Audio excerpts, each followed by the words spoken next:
Paix et salut sur le prophète Mohammed ainsi que sur sa famille et ses compagnons. Assalamu alaikum, chers consoeurs, chers confrères. Aujourd'hui, je vais faire un petit bonus. Donc c'est une vidéo, c'est une audio qui n'est pas dans notre programme, mais qui va compléter la dernière audio qui était sur les signes de la progression spirituelle. En fait, le signe majeur de la progression spirituelle, c'est l'anoblissement du caractère, c'est l'anoblissement du comportement. Et ce signe est tellement fondamental, tellement important, tellement central, que je me suis dit que il fallait faire une audio spécifiquement pour souligner cela, souligner ce signe et l'expliciter du mieux que je peux. Tellement il est important. Et j'en ai parlé effectivement dans l'audio, mais à mon avis, je n'en ai peut-être pas assez parlé. C'est pour cela que j'ai fait une audio spécialement pour parler donc de l'anoblissement du caractère. Qu'est-ce que l'on entend par l'anoblissement du caractère? Qu'est-ce que ça veut dire l'anoblissement du caractère dans le tasawwuf? Ça veut dire quoi? Avoir un bon comportement dans le soufisme, dans l'islam. Comment le zikr, comment les askars, comment les wirds nous aident à avoir un bon comportement. Comment ces wirds nous aident à anoblir nos comportements. Qu'est-ce que ça veut dire? Avoir un comportement noble. Donc ça, je me suis dit que c'est tellement important que non, je pouvais pas laisser passer cette audio. Il fallait vraiment que je l'explique avant de passer à la prochaine audio qui est donc de parler de la méthodologie pour progresser spirituellement. Donc ce petit bonus va être spécifiquement sur l'anoblissement du caractère. Qu'est-ce que ça veut dire l'anoblissement du caractère? L'anoblissement du caractère, c'est le signe universel et c'est le signe majeur de la progression spirituelle. Tous les prophètes, sur eux la paix et le salut, ont apporté du matériel spirituel, ont apporté de la guidance pour permettre à l'humain de progresser spirituellement. Et cette progression spirituelle s'observe avec un anoblissement du caractère. Lorsqu'on a demandé au prophète Mohammed, sur lui la paix et le salut, quelle était sa mission, le prophète a dit qu'il a été envoyé pour parfaire les comportements, pour anoblir les caractères.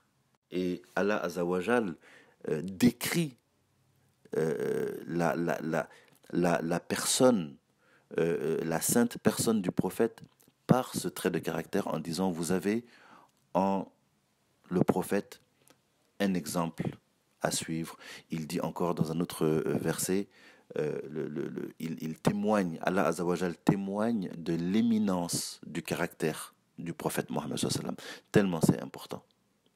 Alors, le noble caractère, il s'obtient en réalité avec l'injection d'une lumière divine. Souvent, on confond la noblesse du caractère avec juste un comportement, le bon comportement normal. Le comportement normal, le bon comportement citoyen, civil, voilà. Ça, c'est la première couche du bon comportement. C'est la première couche du noble caractère. Mais en dessous, les couches sont infinies. Et l'anoblissement du caractère est différent du changement de comportement. C'est-à-dire que quand quelqu'un commence à progresser spirituellement, son caractère va s'anoblir. Et cet anoblissement du caractère est différent de ce que l'on peut observer chez quelqu'un chez qui le comportement juste change. Parce que ce qui change le comportement, ça peut être beaucoup de choses. Vous savez, les bonnes fréquentations peuvent amener un comportement à être meilleur. Voilà, quand vous amenez une personne et que vous mettez cette personne avec des fréquentations qui sont bien élevées, voilà, donc cette personne aura une tendance à adopter des bonnes manières aussi. Donc aussi les familles joue un rôle aussi très important dans cela. Pour avoir un bon comportement, il y a l'éducation. Mais il n'y a pas que ça. Il y a aussi, vous pouvez avoir quelqu'un qui a des problèmes de comportement, de colère ou d'hyperactivité, et souvent, des médicaments suffisent pour, pour calmer son comportement, pour normaliser son comportement. Il y a aussi la présence de la police, par exemple. Lorsque une personne peut avoir des tendances délinquantes, mais le fait de savoir que, par exemple, le quartier où il se trouve est très bien surveillé, que la police fait des patrouilles, eh bien ça peut amener à avoir aussi un comportement normal, un comportement civil, un bon comportement, voilà, de ne pas déranger les voisins, de ne pas faire du mal aux gens, de préserver les gens du mal de sa main et tout, et tout, et tout. Donc ça, vous voyez que ce genre de bon comportement, là on est dans la première couche, et ce n'est pas forcément le zikr qui va amener cela. Alors quelle est la différence maintenant? Vu que vous pouvez aller n'importe où, et si les conditions sont réunies, ben, votre comportement va devenir un peu, ben, va être un bon comportement. La société peut amener ça, le social. Par exemple, on sait chez nous en Afrique, la place du social est tellement importante que il est difficile de s'égarer dans le comportement. Donc les parents, la présence des parents fait que on a généralement donc un comportement qui est quand même acceptable. Voilà. Mais ça, c'est pas le zikr qui amène ça. Alors, qu'est-ce que le zikr va amener de différent? En fait, le zikr va amener une lumière dans le cœur. Cette lumière, ce nour, cette lumière qui va être injectée dans le cœur va maintenant se diffuser dans les membres. Là, on parle de l'anoblissement du caractère. Là, on n'est plus dans juste le changement de comportement, on est dans l'anoblissement du caractère. Donc, cette lumière divine va rentrer dans le cœur et elle va maintenant se diffuser dans les membres, elle va se diffuser dans l'intellect, elle va se diffuser dans le regard, elle va se diffuser dans les membres, les mains, les pieds, la langue. Et à quoi on va le voir? On va le voir par exemple que, par exemple, si bon, l'anoblissement par exemple du regard. Donc, une personne va faire attention maintenant à ce qu'elle regarde. Voilà, elle ne va plus poser ses yeux n'importe où. Donc là, c'est le regard qui s'anoblit. Donc ça, c'est un anoblissement du regard. L'anoblissement de la langue. Donc on a d'abord une personne qui est habituée à faire de la médisance, à dire des vulgarités, des grossièretés, à mentir. Eh bien, avec la lumière du zikr, ce membre va s'habiller de noblesse. Et il va s'habiller par le silence. Donc, on va laisser le bavardage pour entrer dans le silence, les bonnes paroles, la vérité, l'adoration. Donc, ça, c'est un anoblissement. Donc, il n'y a que le zikr qui amène cette transformation-là. L'anoblissement des membres. Donc, donc au début, on peut utiliser ces membres pour faire ce qu'on veut, sans se soucier de ce que Allah nous voit ou nous voit pas. Eh bien, maintenant, on se restreint. Voilà, on protège les autres de notre violence, on protège les autres de tout le mal qui peut provenir de nous. Donc ça, c'est un anoblissement. Voilà, c'est un anoblissement. Voilà un exemple d'anoblissement. Et pour aller encore plus loin, je vais donner un autre exemple pour qu'on comprenne bien ce que ça veut dire l'anoblissement du caractère. Imaginons par exemple, je vais prendre le verset donc de la sourate 24, le verset 30-31. Alors Allah Azzawajal, il dit: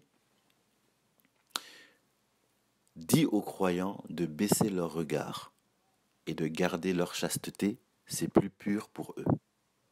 Allah est certes parfaitement connaisseur de ce qu'ils font. Et dit aux croyantes de baisser leur regard, de garder leur chasteté. Alhamdulillah. Donc ça, c'est un verset du Coran qui est très profond, qui est magnifique. Et il est tellement profond que en fait, on n'en voit pas, on n'en voit pas les significations de ce verset sont tellement profondes qu'on n'en voit pas le fond. En fait, quand on lit ce verset, la première chose qui nous vient à l'esprit, c'est donc voilà, dit aux croyants de baisser leur regard. Et ce qu'on comprend, c'est qu'effectivement, il faut baisser son regard. Par exemple, dans la rue, on ne peut pas regarder n'importe où. Voilà, il faut apprendre à contrôler son regard. Cela est plus pur pour nous. Voilà, et c'est une injonction qui est donnée aux hommes, qui est donnée aussi aux femmes. Voilà. Donc ça, c'est la charia. Voilà, on comprend que il faut pas mettre ses yeux n'importe où, il faut pas regarder n'importe quoi. Ça, c'est le premier degré. Alors, imaginons un individu qui fait du zikr et qui maintenant, son regard s'anoblit. Son regard va s'anoblir parce que son comportement s'anoblit, son caractère s'anoblit, donc le regard va s'anoblir. C'est tous les membres qui s'anoblissent. Le regard va s'anoblir et il ne va plus poser ses yeux dans ces choses qui lui sont interdites.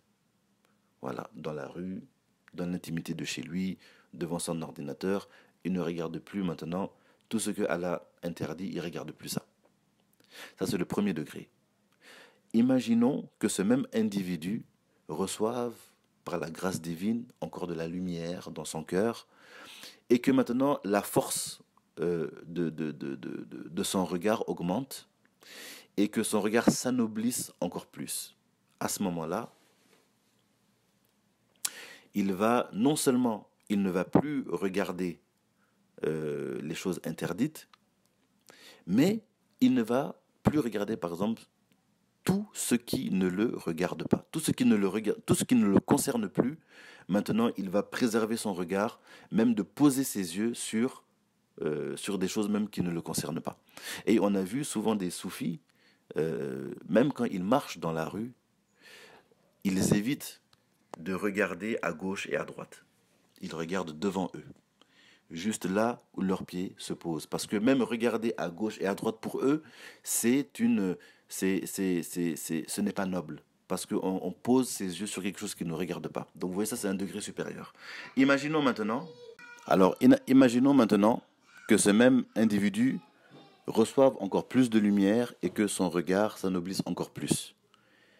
Eh bien, à ce moment-là, son regard va, par exemple, ne plus se poser sur les biens de ce bas monde. C'est-à-dire que maintenant, ses yeux ne se posent plus sur tout ce que la dunya a à offrir comme illusion, comme mirage. Maintenant, ses yeux seront préservés de ça, son regard sera préservé de cela. Donc ça, c'est un degré encore plus noble. Imaginons encore que ce même individu reçoive encore de la lumière divine avec ses zikrs, avec ses askars, avec la fréquentation des chouyours, avec etc., avec vraiment le suivi du Coran, de la Sunna, etc. Eh bien, le regard va s'anoblir encore plus. Et là, le regard ne se posera maintenant même plus sur tout ce qu'il y a dans l'au-delà. Voilà, ça c'est un exemple. Alors imaginons encore, on va aller encore plus loin. Imaginons que cet individu reçoive encore de la force, qu'il reçoive encore de la lumière et que son regard s'anoblisse encore plus et Allah l'habille de noblesse et encore de noblesse et encore de noblesse. À ce moment-là, cet individu, même les grades et les stations, son regard ne se posera plus sur cela. C'est-à-dire qu'il n'y aura plus de convoitise sur même les choses qui sont désirables par les awliya. Même ça, son regard ne se posera plus dessus, il n'y aura plus de convoitise par rapport à ça. Et on peut imaginer que ce même individu donc continue à recevoir maintenant des lumières et que son regard continue à s'anoblir jusqu'à ce qu'il arrive devant la présence divine. Et maintenant, dans cette présence-là, c'est une présence que même une pensée, même penser à autre chose, cela c'est une faute grave dans cette présence-là, parce que c'est une présence qui exige de la part de celui qui est établi dedans, de celui qui est invité dedans, une exclusivité hors du commun. Donc arriver à cette présence-là, même il ne regarde rien d'autre que Allah Azawajal. Donc ça, c'est le regard le plus noble encore, ça c'est le summum, et ça peut continuer encore plus loin, et ça peut aller jusqu'à l'infini. Donc c'est ça l'anoblissement. Quand on parle de l'anoblissement, c'est de ça qu'on est en train de parler. Et cela, c'est la progression spirituelle qui permet cela. Donc quand on progresse spirituellement, eh bien on s'anoblit. Tout s'anoblit en nous. Le regard va s'anoblir, tel que je l'ai expliqué avec l'exemple que j'ai donné.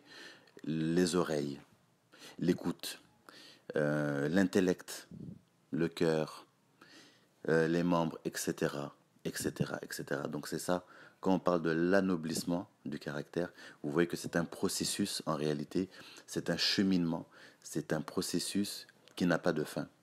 C'est un processus qui ne peut qu'être donné aujourd'hui que par le suivi du prophète Mohammed sallallahu alayhi wa sallam. Voilà, il n'y a pas de méthode qu'on peut imaginer par soi-même pour anoblir son caractère. On ne peut pas bricoler une méthode par soi-même pour anoblir son caractère. Il n'y a que cela. Pourquoi? Parce que ce n'est pas un processus psychologique ni psychique. C'est-à-dire que ce n'est pas un processus social ni psychologique. Ça, c'est le premier degré. Ce qui permet d'aller le plus loin possible, comme avec l'exemple que j'ai donné avec le fait de baisser le regard, eh bien, il n'y a que le zikr qui peut donner ça. C'est le zikr, ce sont les litanies des awliya, c'est la prière, les 5 prières, et c'est le suivi de la sunna, le suivi du Coran, de la sunna. Il n'y a pas d'autre moyen, on ne peut pas bidouiller avec cette réalité-là. Voilà. Et là où les gens souvent peuvent se tromper, c'est qu'ils confondent le bon comportement avec l'anoblissement. Tu vois, le bon comportement et le comportement noble. Le bon comportement, oui, en langue française, on peut comprendre ce que ça veut dire. C'est quelqu'un, par exemple, qui est courtois, qui a la courtoisie, qui est aimable, gentil avec les voisins, qui fait pas de mal aux gens. Mais ça, n'importe qui peut avoir cela. Voilà, on n'a même pas besoin d'être musulman pour avoir ça. Voilà. Et ça, c'est...